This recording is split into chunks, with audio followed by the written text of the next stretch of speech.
Good evening. My name is Danette Roth, and I'm here to discuss with you research-based strategies um, to include in an inclusive classroom the effects of the instruction and the development of relationships with students diagnosed with autism spectrum disorder and the relationships they have with their peers. First off, I would like to thank you for coming this evening. The current trend in education right now in regards to autism is inclusion.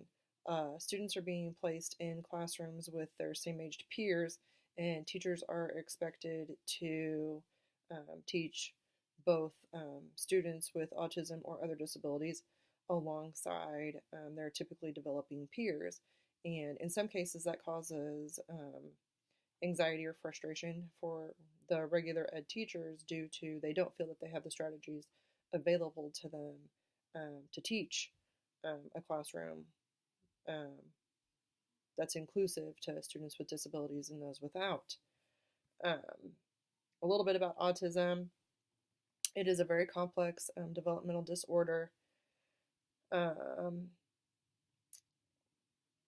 The prevalence has grown significantly in the last 30 years. In the 1970s, only 3 students out of 10,000 were diagnosed with autism, and today the diagnosis is 1 in 68, and that's according to the American Psychiatric Association. With the new government standards, students are expected to learn, or students with autism, that is, are expected to learn alongside their peers with the goal of them leading full independent lives. So teachers are responsible for teaching them skills in the classroom that they're expected to generalize and use in the future once they have completed their educational careers. There are challenges with educating students with autism in regular ed classrooms. Teachers have to differentiate their instruction, and where they're becoming frustrated is that they don't feel they have the teaching strategies available to them. They First and foremost, I would suggest collaborating with a special ed teacher. I would Special education teachers typically are good resources when it comes to the accommodations and modifications, being familiar with that student's IEP, being familiar with that student, knowing what works and doesn't work.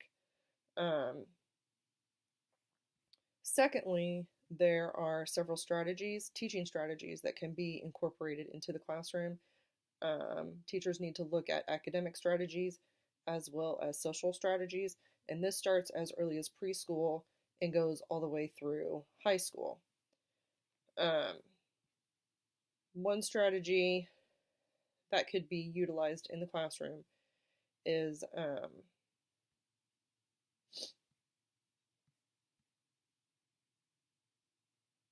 visual schedules.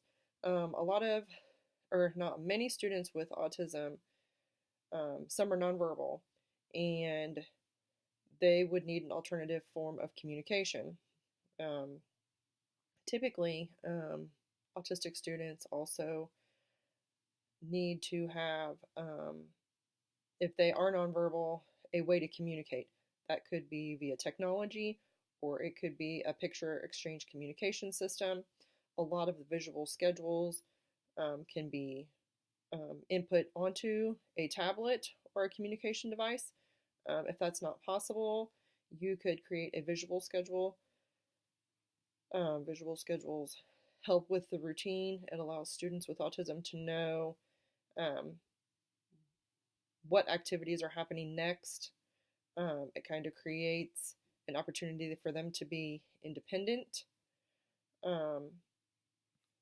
Another strategy that's available for teachers is discrete trial training. Discrete trial training is a strategy from applied behavior analysis. Sometimes students struggle from their environment. The discrete trial training is a very short instructional time frame. It lasts from 5 to 20 seconds. The teacher works one-on-one with the student in an isolated area. That reduces the number of distractions. And I know that is not something typically a general education teacher could do independently.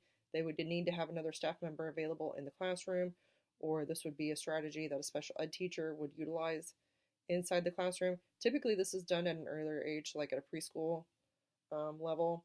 It is recommended that when students are in preschool, the class sizes are smaller, the adult to student teacher ratio is smaller. So this would be something that could actually be, or I would recommend at a preschool level versus an elementary or secondary level. The discrete trial training, there are 5 areas. There's cues, prompting, responses, consequence, trial intervals. So the teacher cues or prompts the student. You wait for the student response. If they respond appropriately, they're reinforced immediately. If not, you try the cue or the prompting again. If they don't, if their response is not correct, you might have to prompt or cue again. And they're very short little instructional periods. So, for example, it is you give a student, you're trying to teach them a vocabulary word, and you give them a concrete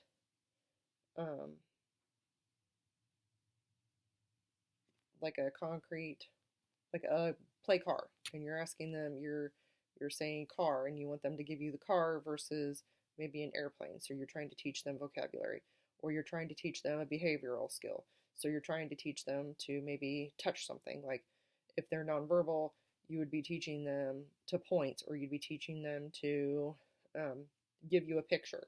So your discrete trial training would be that in the 5 to 20 seconds, you'd be you'd be cueing them to point, and then you'd be showing them how to point. And then if they did point, then they would get reinforced immediately. If they didn't point, then you would prompt them again.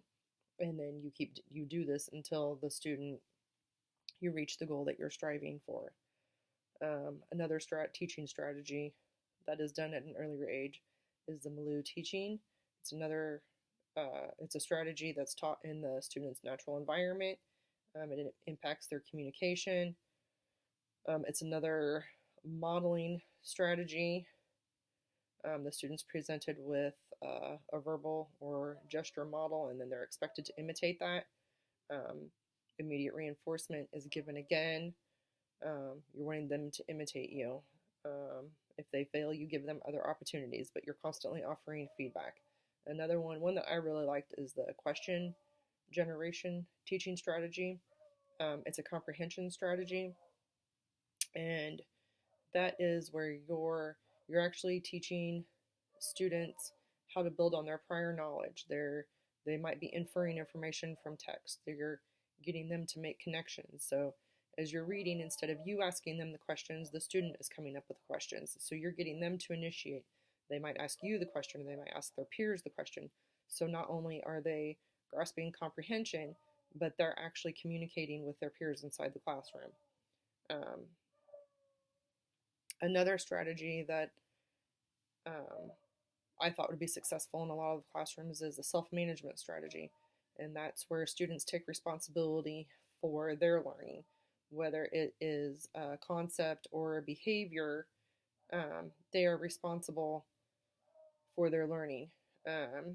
You and the student work together to create a goal. You discuss a target behavior. You and the student discuss a way to collect the data, usually a checklist or a tally sheet. So this is something that's created prior to their incident of managing a behavior. The students monitoring their own progress. They could graph their progress. That way they're seeing if there's growth. You would create a time that you and the student collaborate to discuss how they are progressing. If they're doing well, you offer them reinforcement. They could be struggling, and then you'd have to give them ideas on how to work through or what do you think would work for them, but you'd collaborate on um, ways for the student to grow towards the appropriate behavior you're seeking. Um,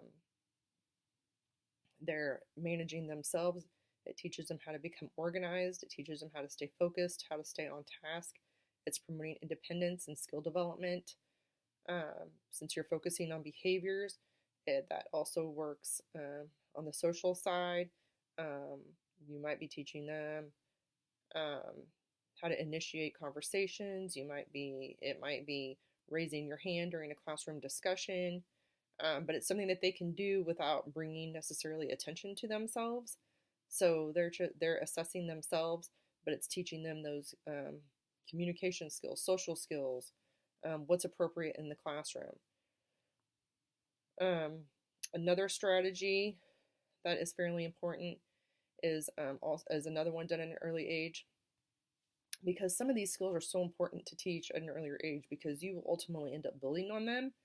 But it's teaching a child play skills. Sometimes students with autism, because of the tendency to stim or like the flapping, um, they don't learn from their environment like a typical developing child.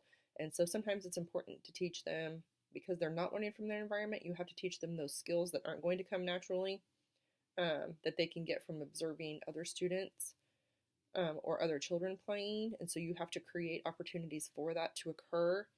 Um, some of these skills are taught during infancy, so this is actually a strategy that the state of Missouri has a First Steps program, and this is, if a therapist came into a home, this is probably a strategy that they would utilize with a child. Sometimes it's video modeling. There's visual supports, possibly pivotal response training, task analysis, chaining. But if the child isn't too young, they can watch a video model of the expected behavior that you're wanting them to learn, so it's demonstrated for them. Sometimes it's through a social story. Um, but there are a variety of ways to teach a child to play appropriately by teaching them those skills. Usually they're more successful in a natural environment. You want it to be engaging and enjoyable. A lot of times it's better if there's a peer available, because if you make it a smaller group, one-on-one, or two peers to one student needing assistance,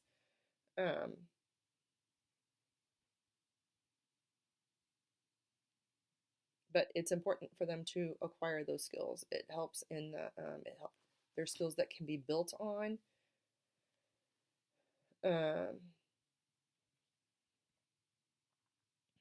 Another teaching strategy is peer mentoring. Um, there's been a lot of success with this approach. It benefits students who are having social difficulties. It's an experience. It's a positive experience for the mentor and the mentee. Um, it allows people to have meaningful emotional relationships. They develop friendships. It increases communication skills. By developing those friend type relationships, it allows those students with autism to develop academically, socially, and emotionally. It allows them to address complex problems. They learn how to communicate, how to have a discussion, how to share their own experiences, and increases their self-esteem. One key thing is it reduces bullying. It makes your typical students, I think, more empathetic towards those that are different. It increases confidence, and it's basically just pairing students together. And so your mentor is teaching the mentee social skills, and it's just quite simply through communication or experiences, or having them work together on assignments. But having them work together, somebody that they can kind of model after. But they're actually learning from one another. It's important for students with autism to develop positive peer relationships. You don't want them to struggle making friends. Um, it increases their self-esteem. It's important for them to make those social connections. Um, I know a lot of teachers, they're wanting to have that additional support. So um, I've been lucky. The administrators I work with are very supportive. I've got coordinators that are very supportive.